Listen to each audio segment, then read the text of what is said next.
I'm Matt Bishar with REIT.com here in Chicago for REITWeek 2013. Joining me for this CEO Spotlight is Trevor Bond, the President and CEO of W.P. Carey. Trevor, thank you so much for joining us. Hey Matt, thanks for having me. This is an exciting year for your company. It marks your 40th anniversary. What do you think's been the key to the success and the longevity of the company, and how has your conversion to a REIT helped that growth strategy along? Well, I think that our longevity stems from our ability to make money for our investors. Fundamentally, that's really what it's all about. As an investment manager, we've had 14 funds come full cycle since 1979 through a wide range of cycles, as you know. And as a dividend-paying company, we've increased our dividend over 48 plus consecutive quarters. So I think that investment performance is ultimately what it's all about. And I think that our investment performance stems from our investment discipline. We have lots of eyes looking at each investment and a long process. We study each deal carefully. But also, and this is particularly important for the net lease space, we do spend a lot of time being proactive asset managers. I don't think that in the net lease space you can sit back and clip coupons for 20 years. It's all about staying in front of your tenants, making sure that they still require the property in the same way, and then long before the lease expires, getting in front of them and trying to extend the lease or add value in some way to be helpful to the tenant. Now, your company owns a diverse portfolio, both by location, asset type, and by industry. As you look out over the next year and across all those various factors, are there any segments in particular you think are going to be really in the sweet spot? And on the other side, any ones that may be facing an uphill climb? Because our main focus is long-term leases, for us, performing really just means, is the tenant continuing to pay rent the way they're supposed to? Are they paying rent according to the contract? Most of our contracts provide for rising rent, so that when we're 99% occupied, which is what we are now, we're performing as we'd expect.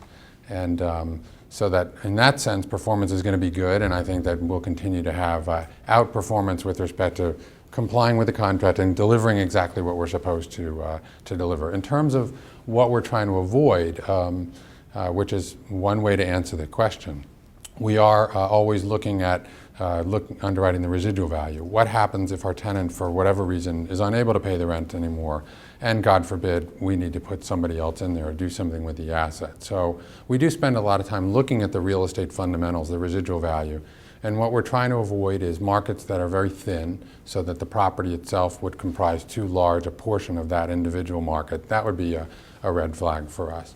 Also, with respect to some sectors, specially designed buildings are something that we would avoid no matter what the yield, because ultimately you'll find that when the tenant ultimately leaves, you're left with something which is less fungible. So specially designed retail buildings that are overly branded and identified with one brand, they're hard to sometimes position a new tenant in. And lastly, here at REITweek, you've spent a lot of time in one-on-one meetings with investors.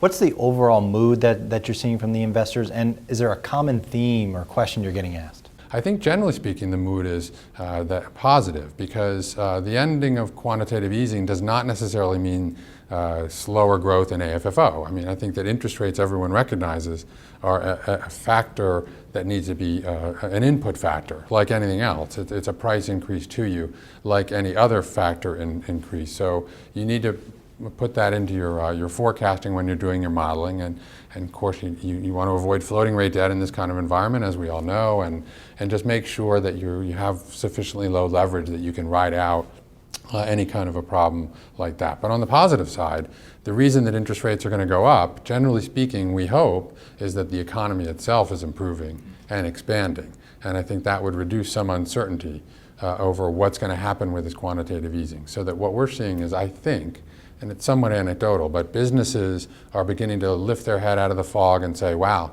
we might be able to expand in this direction or that. We need capital, and so for us, that's a good opportunity for sale-leaseback transactions. So I think that the key thing for most of the real estate people who are here in the positive sense is that there's been very little construction over the past few years. And so for us, that's been a bigger concern over the years than rising interest rates. Great. Too much construction. We don't have that, so I think we're in good shape. Trevor, thank you so much for joining us. Okay, thank you, Matt. For more on this and other REIT news and analysis, be sure to visit REIT.com.